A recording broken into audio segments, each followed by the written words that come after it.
If you're DJing in a club and you want your set to stand out, then adding the right scratch at just the right moment can take your set to a whole new level. But the key is that it actually has to fit the vibe, work with songs that people know, and feel natural, not forced. In this video, I'm going to show you 4 examples from beginner to pro level of scratch patterns that will actually work in your real DJ sets. And you can start using them right away. I'm DJ Blakey and I'm a former DMC champion. Let's get into it. So we're going to start easy and then we're going to progress into pro level techniques. And by the end of this video, you're going to have some real world skills that you can apply to your next set. So for our first technique, we're going to be using the instrumental of Taste by Tiger on the right deck. And we're going to be scratching a sample from the track Got Your Money by ODB. And the sample is this sound right here, just before the first chorus. That sound is perfect for scratching. It's almost like it came from a scratch record.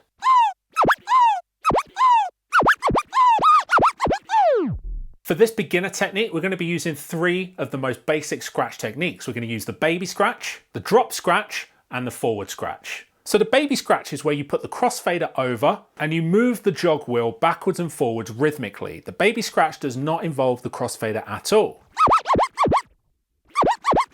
That right there is the baby scratch. The next technique that we're going to use is called the drop scratch. Now the drop scratch is similar to the baby scratch because it doesn't involve the crossfader yet. And with the drop scratch, you actually take your hand off the jog wheel, let the sound play, and then put your hand back on the jog wheel to bring it back.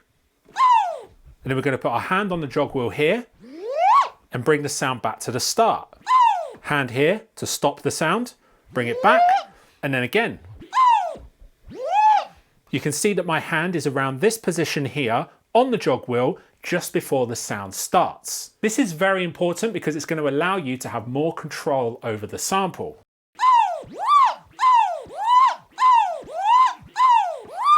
That is the drop scratch. And the third scratch is the forward scratch. And this does involve the crossfader. So again, we start with our hand around the 9 o'clock position just before the sound begins. And then we let the sound play by taking our hand off the jog wheel.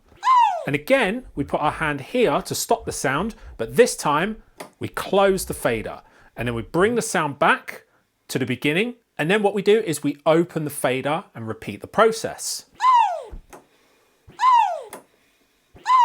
So you're only hearing the forward sound of this scratch. So now I'm going to scratch that sample using those 3 techniques. And this is perfect for a club set because not only are we scratching a track that people know, but we also go straight into a very well-known hip hop chorus.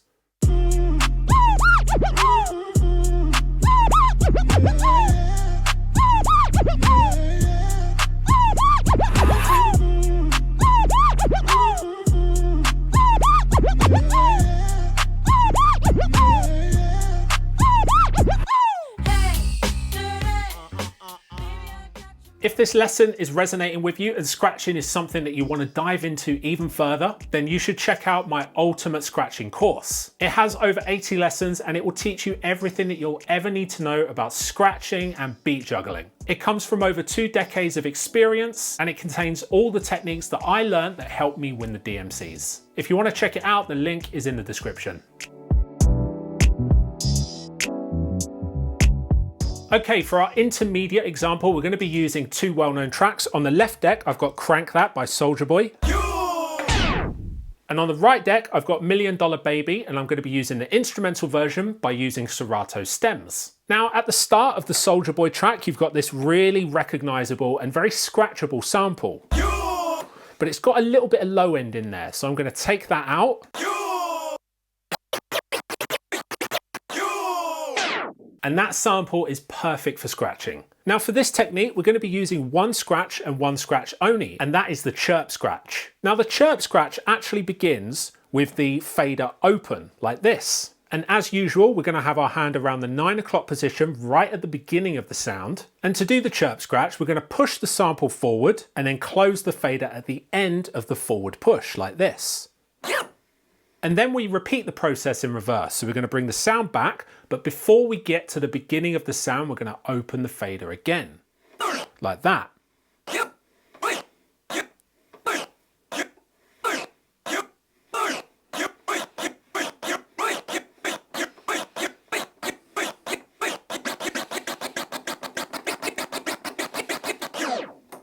The chirp scratch has a really nice sound to it, and it's one of the most club friendly scratches. When I scratch during my club sets, the chirp scratch is the one that I use more than any scratch, because I just think it sounds really good. Now for this transition, I'm going to perform various chirp scratches at different speeds, and then I'm going to drop straight into the Soulja Boy track, which again has perfect impact for a club set. Let's take a listen.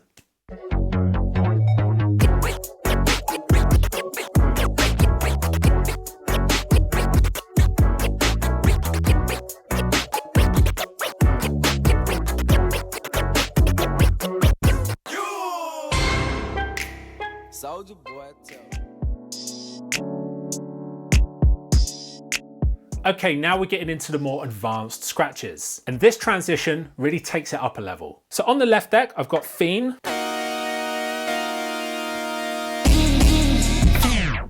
And on the right deck, I'm using the instrumental version of Yeah Glow by Glorilla.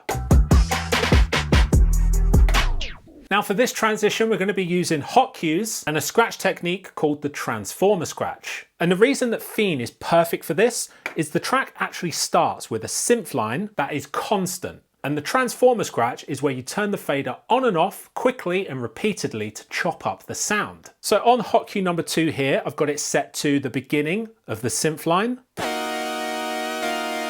And on hot cue number 3, I've got it set to the second part of the synth line, which is a different note.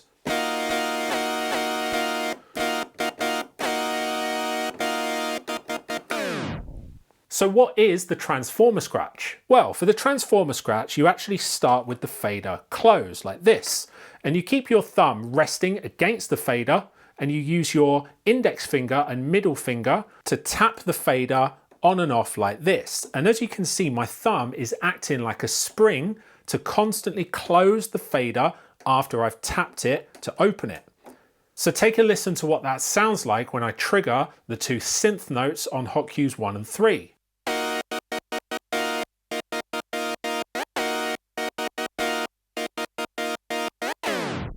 And that is the basis of this transition. I'm also going to be using the filter, the low pass filter, to slowly bring the filter up for the synth line, which will create a nice build up and dramatic effect. And then I've got the beginning of the first chorus set to hot cue 1, which I will jump to after the scratch routine. Again, this is a great example of how you can take tracks that are well known, perform some scratching, and then drop into that track, creating the impact. So let's take a listen.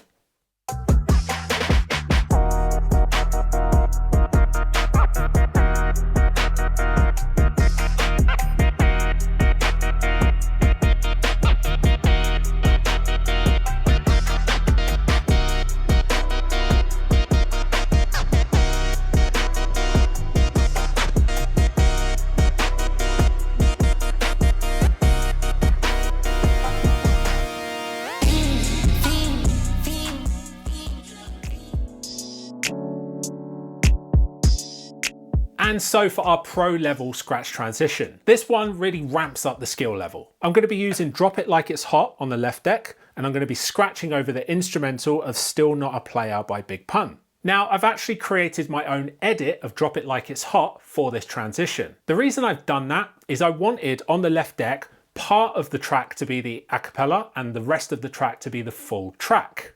I cut so much you thought I was a DJ. To do that, I simply recorded it inside Serato. Now the reason I wanted to do this is I wanted to scratch a specific part of the song, which sounds like this. I cut so much you thought I was a DJ. 2, if it 1, yep, 3. This is perfect for a scratch routine, and I've actually set different hot cues on different parts of the a cappella. Again, this is the perfect part of the track to drop in because it's the part that everyone notices and everybody reacts to. Now, the great thing about scratching up a sentence like I am here is that the creative possibilities are endless. There's so much that you can do when you're scratching up a sentence like this and triggering hot cues. So if you're going to attempt scratching this sentence like I am here, then I recommend that you really play around with it and come up with your own style. You can make it far more simple, or you can take it to another level with crabs, orbits, and boomerang scratches. But the one that I'm about to show you, I think is a nice middle ground. So let's take a listen. I cut so much you thought I was a DJ. I cut so much you thought I was a DJ. DJ brigade. 2 if it 1 2 if it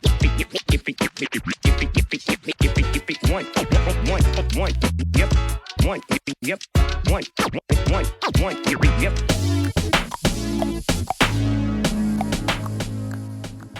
So there you go, there are 4 scratching skills that you can drop straight into your next club set. And when you're ready to go in fully, don't forget my ultimate scratching course is also down in the description. It will teach you everything that you'll ever need to know about scratching. Now, if you want to learn how to mix any genre in one set flawlessly, then you should check out this video right here, where I break down everything you need to know about how to plan and execute a multi-genre set.